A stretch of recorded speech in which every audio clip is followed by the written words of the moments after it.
parte de la introducción del prólogo de la carta del apóstol Pablo a los romanos que hizo Pedro, y en esa introducción Pedro nos presentó el saludo de Pablo y, por otra parte, la esencia del Evangelio. Así que en esta mañana vamos a leer los versículos del 8 al 15 y después vamos a entrar en el tema que hoy yo lo he titulado El corazón misionero de Pablo. Vamos a leer. Comenzamos en el versículo 8. Dice Pablo: primeramente, doy gracias a mi Dios, por medio de Jesucristo, con respecto a todos vosotros de que vuestra fe se divulga por todo el mundo. Porque testigo me es Dios, a quien sirvo en mi espíritu en el Evangelio de su Hijo, de que sin cesar hago mención de vosotros siempre en mis oraciones, rogando que de alguna manera tenga al fin por la voluntad de Dios un próspero viaje para ir a vosotros. Porque deseo veros, para comunicaros algún don espiritual a fin de que seáis confirmados, esto es, para ser mutuamente, nos lo recordaba Abel esta mañana, ¿verdad?, confortados por la fe que nos es común a vosotros y a mí. Pero no quiero, hermanos, que ignoréis que muchas veces me he propuesto ir hasta a vosotros, pero hasta ahora he sido estorbado, para tener también entre vosotros algún fruto como entre los demás gentiles. A griegos y a no griegos, a sabios y a no sabios, soy deudor. Así que en cuanto a mí, pronto estoy a anunciaros el Evangelio también a vosotros que estáis en Roma. En la historia de la salvación destacan tres nombres, destacan mucho. Esos tres nombres son Jesús, Moisés y Pablo. No sé si alguna vez os habéis parado en esto. Yo he querido escribirlo para no enrollarme ni quedarme con algo en el bolsillo. Jesús, el Salvador, Dios encarnado, hecho hombre, cumple el Antiguo Testamento y es presentado y explicado en el Nuevo Testamento. Fue criado, como sabéis, en la mayor humildad y mostró aquí en este mundo como un hombre como los demás, el carácter y propósitos de Dios por medio de su vida, sus enseñanzas y sus obras de poder sobrenatural, para llevar a cabo la gran obra de los siglos al morir en nuestro lugar y resucitar, abriendo nuestras vidas a la esperanza. Jesús, ya lo sabéis, es el gran tema de la Biblia. Moisés. La historia de Moisés es asombrosa, no solo porque con 80 años empezó su gran ministerio, sino porque Moisés era un esclavo condenado a muerte, que milagrosamente, bueno, por la gracia de Dios, es educado al nivel máximo posible en aquel tiempo en la corte de los opresores, de los que le habían condenado a muerte. Y Moisés, la obra de Moisés, los 5 primeros libros de la Biblia, el Pentateuco, dan lugar a todo el Antiguo Testamento, porque si os fijáis cuando leéis todas las profecías y la historia, veis que todas miran hacia el comienzo, hacia el Pentateuco, hacia la gran obra de salvación de Dios en el Éxodo y las enseñanzas de Moisés. Así que Moisés tiene una trascendencia tremenda. También señala a la venida del Mesías. De hecho, en su día recordó el Señor que profeta como Moisés está ya anunciado, está previsto desde el Antiguo Testamento. Moisés escribió la cuarta parte del Antiguo Testamento y tiene esa enorme influencia. No es extraño que en el Monte de la Transfiguración fuese Moisés uno de los representados allí. Pablo era de nacionalidad romana, había nacido en Tarso y era de nacionalidad romana. Pablo había sido educado también a un nivel muy alto. Por decirlo en términos de nuestros días, Pablo asistió a la universidad, en Tarso había un centro de estudios muy importante y Pablo tenía el nivel que se podía alcanzar y un buen nivel cultural, como lo demuestra varias veces, pero especialmente en Atenas ante los sabios de aquel tiempo, los filósofos, allí en el Areópago, y después recibió una educación esmeradísima en el judaísmo, es decir, en el Antiguo Testamento y sus derivados, a los pies del mejor maestro que había en aquel tiempo, que era Gamaliel, que era tan importante que el concilio tomaba en cuenta sus consejos, como pasó y leemos al comienzo del libro de los Hechos. Pablo escribió también la cuarta parte del Nuevo Testamento, 13 cartas. Pero además de eso, supongo que sabéis, los expertos afirman que Lucas, que fue compañero y discípulo de Pablo, el Evangelio de Lucas tiene a Pablo detrás, digamos que como aval apostólico. Y hay más, la mayor parte del libro de los Hechos, desde el capítulo 9 y en especial desde el capítulo 13, es relato de la vida, del trabajo, del ministerio del apóstol Pablo. Así que Pablo es un gran protagonista en la Escritura por la gracia de Dios. Ya veis, Moisés, un esclavo condenado a muerte, y Pablo, el enemigo más feroz de la naciente iglesia cristiana. Dos grandes maravillas que Dios ha hecho con estos dos hombres. ¿Y por qué los traigo a colación ahora? Porque vamos a hablar algo de Pablo. Vamos con la segunda parte de esta introducción, versículos desde el 8 al 15, y vamos a ver algunos detalles que tienen que ver con la Iglesia de Roma y con Pablo, y después nos damos un paseo, si nos da tiempo, nos damos un paseo por el texto que hemos leído. Esto sale del texto también, claro está. En primer lugar, el origen. Nadie sabe si hubo un fundador de la Iglesia de Roma.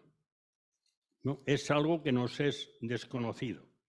Pero en Hechos, capítulo 2 y versículo 10, Hechos 2, 10, hablando de los que asistieron, de los que estuvieron presentes en Pentecostés, dice en Hechos 2, 10, en Frigia, Panfilia, Egipto, en las regiones de África, más allá de Cirene, y romanos, aquí residentes, tanto judíos como prosélitos. Así que en Pentecostés había gente de Roma. Al mismo tiempo, en aquellos días eran muy parecidos a nuestros días, en un cierto sentido. En nuestros días, yo hablaba ayer con un hermano muy conocido en Argentina, y comentábamos esto, cómo en este mundo global estar conversando con alguien al otro lado del mundo es completamente normal porque los medios tecnológicos lo permiten. Así que hoy el mundo, por decirlo así, se ha encogido. En los tiempos de Pablo, en los tiempos del comienzo de la Iglesia, en esos tiempos que el apóstol Pablo, escribiendo a los Gálatas en el capítulo 4 y versículo 4, los llama el cumplimiento del tiempo, pues en esos tiempos era algo parecido. El Imperio Romano, una de las cosas muy importantes, aparte de sus grandes monumentos que todavía están ahí, gran parte de ellos. Hace pocos días veía un trocito de un documental en la 2 acerca de un edificio que hay en Roma que ha sido copiado en todo el mundo, ese edificio que se llama el Panteón. Y Panteón en su día era sencillamente todos los dioses. Pero ahora mismo hay allí una iglesia católica, pero sobre todo es un edificio extraordinario. Tiene una cúpula impresionante, única en el mundo. El sitio donde más se le aproxima es la sinagoga de la mezquita de Santa Sofía en lo que era Constantinopla, en Estambul, pero no llega a tener las colosales dimensiones del Panteón. El otro día hablando con mi hija Raquel, como sabéis, ella es profesora de Bellas Artes, y ella decía que no se cansa, ha estado 2 o 3 veces allí, de visitarlo porque es impresionante estar allí dentro. Bueno, pues ese tiempo los romanos, otra gran obra que hicieron fueron las vías romanas, las calzadas romanas. Siendo niño todavía he visto algún sitio donde aún quedaban restos de alguna calzada, y hay todavía por ahí. Establecieron vías de comunicación por todo el imperio. Las establecieron en primer lugar por seguridad, porque sus legiones podían desplazarse con mucha rapidez. Pero además de eso, fue una herramienta magnífica para el comercio. Limpiaron el Mediterráneo de piratas y establecieron vías por tierra por todo el imperio. Fue un momento clave. Y en ese momento clave viene el Señor Jesucristo y lanza a sus seguidores: id por todo el mundo. Nunca había habido las facilidades que había entonces de seguridad y de facilidad para desplazarse. El apóstol Pablo fue un personaje crucial, y ya veis que los viajes de evangelismo de Pablo por gran parte de Asia, especialmente por la zona de Turquía, que había mucha población, y por Europa también, en Grecia y en Italia, porque llegó hasta Roma.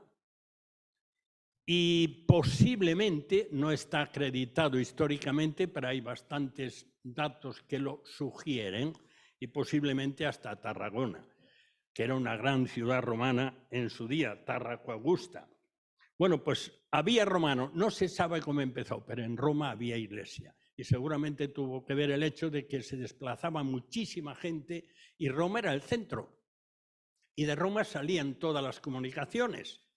Así que a Roma iban todos los que podían, lo mismo que todos los que podían iban a Atenas a formarse culturalmente. Sabéis que el Imperio Romano dominó Grecia, el Imperio Helénico, pero la cultura griega impregnó el Imperio Romano y todavía está con nosotros hasta el día de hoy. Pablo no había estado allí nunca, pero si echáis un vistazo, y ahora pues no vamos a leerlo entero, en el capítulo 16, que es el último capítulo de la carta a los romanos, se mencionan, creo que son 26 nombres, que son muchos nombres, de conocidos de Pablo en Roma. Así que Pablo no estaba tan distanciado de la iglesia de Roma. Pablo, curiosamente, tenía un gran deseo de ir a Roma, el centro, y Pablo está pensando con espíritu misionero. Por eso yo he titulado el tema ese corazón misionero de Pablo. Porque Roma era un lugar en la línea de lo que le gustaba hacer a Pablo, como veremos ahora mismo. Pero, ¿sabéis? De una manera, pues, aunque no lo parecía, milagrosa, Pablo fue llevado a Roma por el emperador. Porque Pablo, ¿os acordáis? En Cesarea, él recurrió a César porque no quería volver a Jerusalén, como le proponía el procurador romano, para ser juzgado allí en el concilio. Pablo no quería, porque sabía muy bien de la voluntad de los judíos y que peligraba su vida. Así que dijo, bueno, pues yo apelo a César. Y César, Pablo era un ciudadano romano, pues César le llevó hasta Roma. Con muchas dificultades, hubo un naufragio, pero Pablo llegó hasta Roma, llevado por el César, y no solo eso, sino que Pablo en Roma pues fue tratado de una manera muy especial. Si vais al capítulo 28 de los Hechos, solamente un versículo, porque estamos... Hechos, capítulo 28, versículo 16, dice: cuando llegamos a Roma, el centurión entregó los presos al prefecto militar, pero a Pablo se le permitió vivir aparte con un soldado que le cuidase. Así que Pablo tuvo un lugar especialísimo al que venían a verle. Él convocó primero a los destacados judíos, pero venían a verle y desde allí Pablo predicó el Evangelio. Ahora, hay otro aspecto de la vida de Pablo que es muy interesante y que tiene que ver con lo que pasa con Pablo en Roma. En Hechos capítulo 9 y versículo 15, Hechos 9, 15, leemos lo siguiente. Hechos capítulo 9, versículo 15. Cuando el Señor se apareció a Pablo, la conversión de Pablo cuando iba a Damasco para aprender a más y llevárselos en su afán de perseguidor, un servidor del Señor que está allí en Damasco, Ananías, el Señor le dice que vaya a ver a Pablo y a poner las manos sobre él y que Pablo recibiese la vista. Dice Ananías, dice, Señor, versículo 13, he oído de muchos acerca de este hombre, cuántos males ha hecho a tus santos en Jerusalén, y aún aquí tiene autoridad de los principales sacerdotes para prender a todos los que invocan tu nombre. Pablo era un hombre de alto nivel, formaba parte del Sanedrín, y además de eso era brillantísimo y muy estratega. Pablo fue un personaje absolutamente fuera de serie. Y le dice el Señor a Ananías, ve, versículo 15, porque instrumento escogido me es este, pensaría Ananías, ¿quién lo diría? Para llevar mi nombre en presencia de los gentiles y de reyes y de los hijos de Israel. ¡Qué extraordinario! El enemigo número uno, el enemigo más brutal, tenía poder y además tenía una pasión enorme por defender lo que él creía era la pureza. Era un auténtico inquisidor de primera fila. Filipenses capítulo 4 y versículo 22. Filipenses 4, 22. Y estamos acompañando a Pablo. Filipenses 4, 22. Y leemos en Filipenses 4, 22 algo muy interesante. Ya son los últimos versículos de la carta a los Filipenses y dice Pablo, a los de Filipos, todos los santos os saludan y especialmente, ¿quién lo diría? Los de la casa de César, es decir, los del servicio, los que trabajaban, que no serían pocos, en la casa de César, porque resulta que Pablo era vigilado por un pretoriano, digamos, los grandes guardianes de César, y se iban relevando según las horas. Así que por allí pasaron muchos, y Pablo les predicaba a todos. Y el Evangelio entró justo en el punto central del imperio, en el palacio del César, nada menos. Y sabéis que en Cesarea él también predicó el Evangelio con mucha fuerza, como leemos al final del libro de los Hechos, ante el rey Agripa. Así que aquello de reyes, pues se cumplió al pie de la letra. Ananías estaba asombrado, pero mira tú por dónde Pablo llegó hasta delante de los grandes de aquel tiempo. Ahora, en Pablo hubo siempre, evidentemente guiado por el Espíritu Santo, un sentido estratégico del ministerio. Y Pablo no iba por todas las aldeas. Pablo iba sencillamente, dado que en aquel momento el imperio tenía tan buenas vías de comunicación, Pablo iba a los centros estratégicos. Como podemos recordar, pues Corinto, que era un puerto importantísimo, que recibía lo que venía de Asia, como Éfeso, que era otro lugar muy importante y una gran población, como Filipos, pues en esos lugares llegaba mucha gente continuamente para intercambios comerciales o políticos o sociales, pero sobre todo comerciales. Y allí era un lugar estupendo porque los que eran alcanzados allí después volvían a sus lugares de origen y el Evangelio se extendía.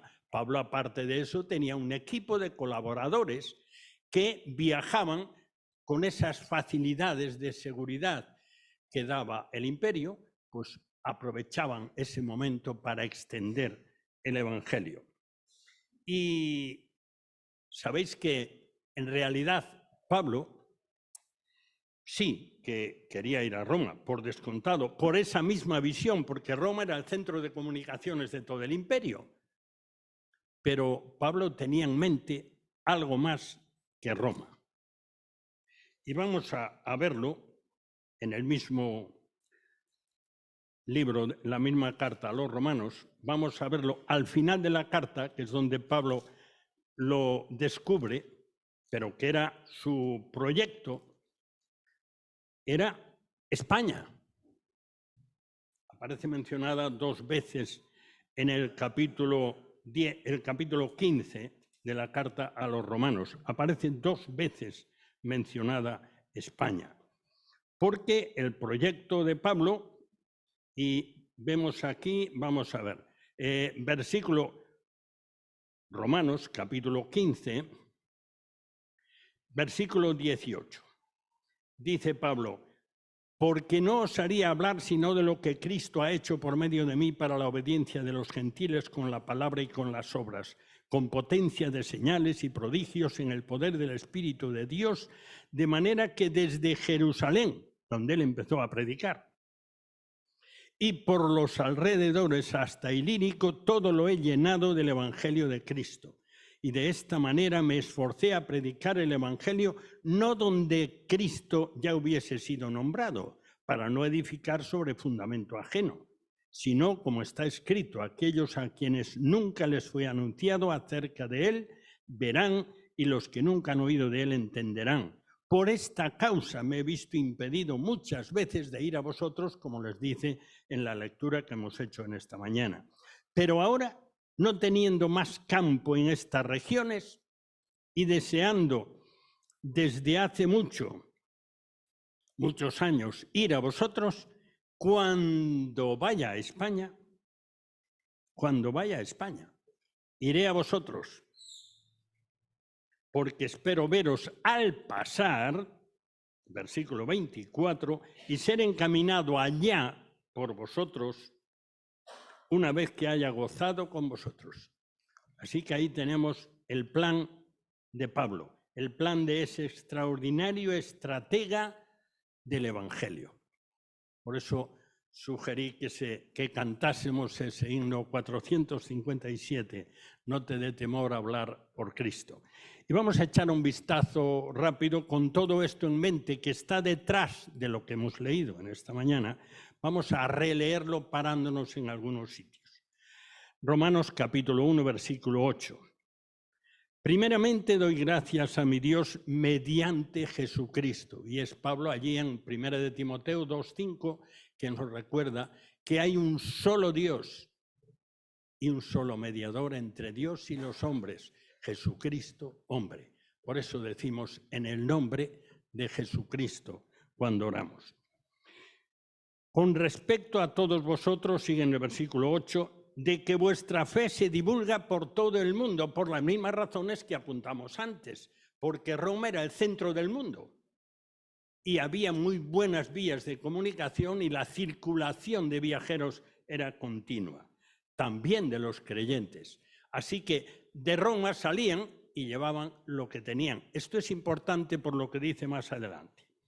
Porque testigo me es Dios a quien sirvo en mi espíritu. Mira, esta mañana Álvaro nos recordaba lo de servir en espíritu en relación a aquello que Jesús dice a la mujer samaritana. En el Evangelio de su Hijo, de que sin cesar hago mención de vosotros siempre en mis oraciones, rogando que de alguna manera tenga al fin por la voluntad de Dios un próspero viaje para ir a vosotros. El viaje fue chungo, pero llegó a Roma, porque además era alguien que iba con la protección del César. Seguimos en el versículo 11. Porque deseo veros para comunicaros algún don espiritual a fin de que seáis confirmados, esto es, para ser mutuamente confortados por la fe que nos es común a vosotros y a mí.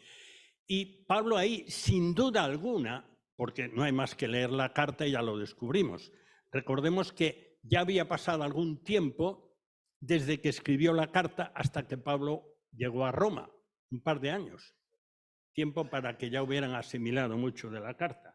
Pero esto de que seáis confirmados, ser mutuamente confortados, pues tiene dos aspectos clarísimos. Por un lado, pues Pablo quería tener la seguridad que la fe de los creyentes en Roma estaba bien asentada y que su conocimiento del Evangelio era sólido, y al mismo tiempo, claro que sí, en esta mañana se ha mencionado varias veces, para tener comunión con ellos, para gozarse, para disfrutar de la compañía de los hermanos en Roma. Esto está detrás de estos versículos 11 y 12 del capítulo 1. Pero no quiero, hermanos, que ignoréis que muchas veces me he propuesto ir a vosotros, pero hasta ahora he sido estorbado. O sea, las circunstancias que el Señor iba permitiendo en su vida, como acabamos de leer en el capítulo 28, en el capítulo 16 de Romanos, y para tener también entre vosotros algún fruto como entre los demás gentiles. Y ese algún fruto era no solamente nuevos conversos, nuevos creyentes, sino también nuevos ayudantes que fuesen por el mundo llevando el Evangelio. También incluye eso. Y por último, es decir, en esa primera parte del capítulo, versículos 8 al 10, yo lo he titulado Pablo y la Iglesia en Roma. Esta segunda parte, versículos 11 al 13, Pablo desea visitar la Iglesia en Roma por estas razones que estamos viendo. Y el versículos 14 y 15, yo lo he titulado Pablo sujeto a su deber. Así que Pablo y la Iglesia de Roma, Pablo desea visitarles y Pablo sujeto a su deber. ¿Y qué era su deber? Versículos 14 y 15. A griegos y a no griegos, allí dice bárbaros. A sabios y a no sabios soy deudor. Me debo. Así que en cuanto a mí, pronto estoy a anunciaros el Evangelio también a vosotros que estáis en Roma. Y hay un detalle que posiblemente conocéis algo de ello, pero es un detalle interesante. Pablo iba a pasar por Roma y estuvo por lo menos un par de años libre y no sabemos qué pasó. Hay diversas suposiciones y algunos datos un poco inseguros, pero es posible que haya llegado a España. ¿Y por qué España? En esa visión del Pablo estratega del Evangelio, de la misión, lo mismo que había ido a esos grandes centros, como era Éfeso, como era Filipos, como era Corinto, como era Atenas, como era Roma, España. Pues una de las razones es que España está lindando, aunque no sea por tierra, con África. Y en el norte de África, supongo que sabéis, ha habido durante siglos una iglesia cristiana muy desarrollada, con mucha fuerza y con dones extraordinarios. En nuestros días, por la gracia de Dios, el norte de África está redespertando. Nos llega poco de eso. Bueno, algo nos ha contado Félix más de una vez. Pero el Evangelio está creciendo en el norte de África. Yo creo que esa era la visión de Pablo. De Roma ir a España, y esto de ser encaminado, como él les sugiere, era sencillamente que le facilitaran medios y provisiones para hacer el viaje. Pablo no tenía sueldo. Pablo servía al Señor y, como él dice en otro lugar, recordando lo establecido por Dios en el Antiguo Testamento, el que sirve al Evangelio debe vivir del Evangelio. Así que en esto de ser encaminado, el único sitio donde Pablo no solo no lo sugiere, sino que dice, no quiero, fue en Corinto. Pablo dijo una y otra vez que su gloria era que él estaba allí sin recibir nada. Estaba trabajando con sus manos, él trabajaba en hacer tiendas que en aquel tiempo tenían pues yo no sé si tanto como hoy, porque hoy también se hacen muchas tiendas y se usa mucho el vivir al aire libre en tiendas de campaña. Y también los ejércitos y todo eso, ¿no? Pero Pablo en aquel tiempo en Corinto dijo, no, de vosotros no quiero nada, es que no quiero.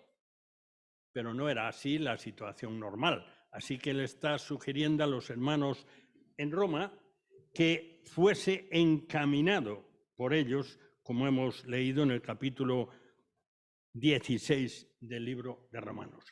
Y como nuestro tiempo también termina, como es casi la hora y después vais a estar mirando el reloj, pues yo no quiero que miréis el reloj, pero sí que le deis un repaso a la biografía de Pablo. Es apasionante. No por Pablo, sino por el milagro que Dios hizo con la vida de Pablo. Ese hombre que es, yo lo mencionaba al comienzo, uno de los 3 nombres destacadísimos de la Biblia, pero efectivamente es el que más escribió. Y si contamos esa influencia en Lucas, casi la mitad del Nuevo Testamento tiene que ver con Pablo. Y el libro de los Hechos, claro. Pero más que todo eso, fue un hombre especialmente dotado, especialmente preparado, y Dios lo tenía listo cuando fue, le echó mano y dijo, ven para acá. Y ese hombre, buen estratega, apasionado, buen planificador, pues era el hombre ideal para el momento oportuno. Pues gracias a Dios por Pablo, por Moisés, sobre todo por el que vino a esta tierra para ser nuestro Salvador y Señor. Gracias a Dios. Oramos. Padre nuestro, te damos gracias por el asombro que nos produce cuando nos paramos un poquito a meditar tu palabra. Señor, gracias porque un solo libro, aunque sean 66 partes de ese libro, pero todas al unísono guiadas por tu Espíritu que han llegado hasta nosotros. Perdónanos cuántas veces las pantallas nos roban el tiempo contigo, tú hablando en tu libro. Ayúdanos a volver más a tu libro, a su contenido, a su enseñanza, a su obra espiritual en nosotros. Despídenos con bien y mantén en nosotros el interés en tu libro, porque también en este siglo XXI eres el mismo y puedes hacer y haces maravillas, aunque de algunas no seamos conscientes. Gracias por tu gracia, por tu amor, por tu presencia. Las damos en el nombre del que trajo tu presencia y tu obra a este mundo y te hizo visible y cercano a nosotros. En el nombre de Jesucristo. Amén.